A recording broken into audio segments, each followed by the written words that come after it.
Guys, this is our final update on King Tut. Now, he was always a question mark, and all questions have been answered.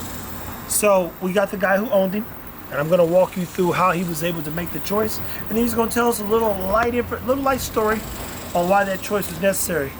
He saw the video where I told you guys about Bam Bam and the unfortunate mishap.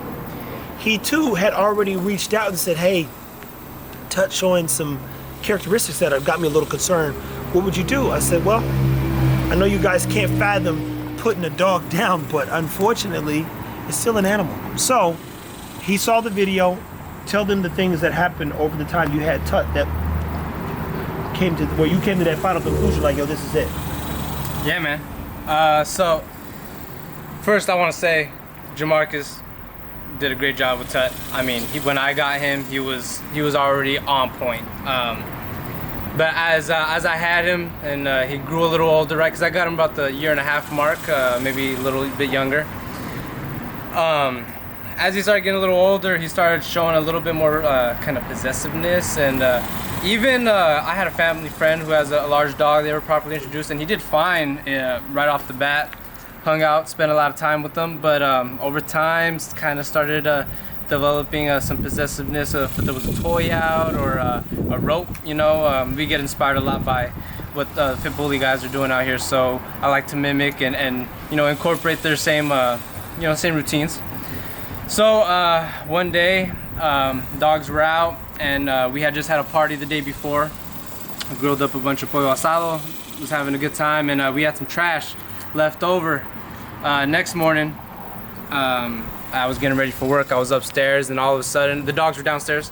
I heard one of my Frenchie screaming. So I ran downstairs, came down, and her right eyeball, I believe, was just bleeding. I mean, profusely. She had a bite mark on the top of her head, one by her ear, and I saw Tut and over digging through some trash, and my little brother had come out and he'd witnessed what happened. But basically, long story short, there was some chicken in the trash can, and the Frenchie wanted it, and so did Tut. Came down to it. Tut was obviously the bigger dog and corrected her. Now he didn't continue to engage and attack her, fight her over it, but he definitely left a mark. So now today, even she can't see out of that eyeball, and probably eventually will end up getting it removed if it doesn't continue to get better.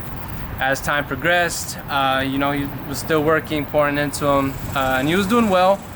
Now, to make this long story short, the second instance, I was having a kind of a bit of a heated argument with a friend / coworker of mine. We're at work on a job site, and Tut, I did a ton of socialization, at least in his time with me.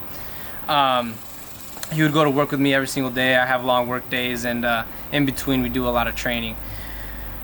Well, one of our training programs or regimens is I leave the door open to the truck, and he's to sit there and stay and will not move unless I allow him to. Again, I was there with a coworker, and we had a little bit of a heated argument, and he knew Tut. Since the day I got Tut, he went over and started building that bond with them, playing with them, and we would go to trails, Arbor Hills and all these things, and we would spend time. And he has his own dog as well, German Shepherd, that Tut knew very well as well, and never had an issue with him. But immediately after our argument, he went over to go pet Tut.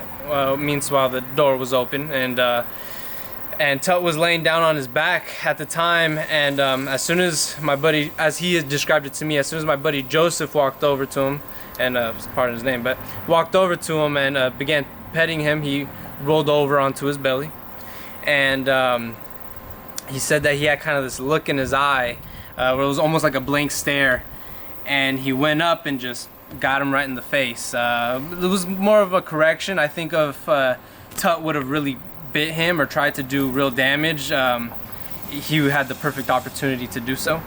But my buddy fell back, hit the ground, And again, Tut was pretty well trained, you know, I'd poured a lot into him, so he didn't move from the truck, didn't jump down, didn't engage again, but he basically stood there and just stared him down as my buddy back crawled away. That happened. I lost my cool a little bit, I won't lie. I was not expecting that, and went over there, corrected him, closed the door, and that was it. From there, I really didn't feel maybe not safe for me. I felt safe. I mean, he was very loyal to me, and we have built a really good, solid bond over the 8 months I had him. But I live with other kids in the house. My parents are in the house, my fiance, my best friend, and God forbid any of us have a disagreement, an argument. You know, Trev says all the time, these dogs are independent thinkers. They're motivated, and if they're gonna do something, if they decide, make a decision, they're gonna follow through with that. And as far as for me and my home, and you know, the family I am with and potentially will build, I don't want that. I need a dog that's gonna be looking to me for direction, kind of like Stan's dog, Boot. You know, whenever he's around, he's focused and engaged on Stan, and that's what I am looking for. The first call I made to Trev when he attacked or corrected my Frenchie was like I gave him the whole spiel on what happened, and what he harped on was peace, you know, peace in the home, and I think, you know, of course, me being human, after the first incident, I didn't want to believe that I had to put my dog down. I didn't want to believe that I wanted to believe I could train this out of him or fix it or remedy the situation, and reality is that wasn't the case. Motivated. The first motivator was the food. That's what happened with the Frenchie. The second time, I do believe he was maybe trying to protect me or creating a boundary between him and my buddy. But nonetheless, I don't want a dog that's gonna make that decision for him. You know, I did the deed, made the hard decision. We put him down, and it was unfortunate. It was really hard. I've never had to voluntarily put a dog down. But nonetheless, sitting back here with retrospect, I wish I would have done it after, you know, he had gotten my Frenchie, because that would have saved. Luckily, it was my friend, so he didn't press any charges, and there was no, you know, repercussions of the matter. But God forbid it was a random.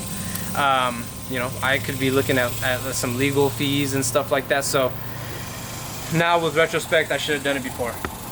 Now, I could go down and say, hey, shout out to everybody who rehabilitates dogs and loves the process of working with the tumultuous dog. I don't believe that Tut was aggressive. I do believe there's something in him that's unbalanced due to Baloo. And I know for sure that there's something off in him because of their mother. And depending on which way the genetics turn, it gets like this. Concerning. Cha-Cha, I repeat, has shown us the best in terms of behavior, character, where I say, you know what, I can do that. And we in real time. No, never redirect. Stay focused on the rope or whatever she's doing. And same thing with Lola was pretty good too. Guys, this is the way that the real shit goes. Like, I know a lot of stories about some dogs. It ain't my job to tell y'all the truth about them, but I will tell you this. I appreciate him for reaching out, asking questions. In the first situation, I hate to hear that those kind of problems existed. I repeat, as he said, Jamarcus did a good job of taking Tut in and working with him and building a bond, etc. It is just happenstance. Sometimes it just don't work out, people. And they're animals, and they can do a lot of harm, and they can do a lot of good. Our job is never to breed bad dogs. Unfortunately, the dog showed some bad traits. So stay tuned, keep taking care of your dogs. Tut was another one that people enjoyed, and he just didn't make the cut.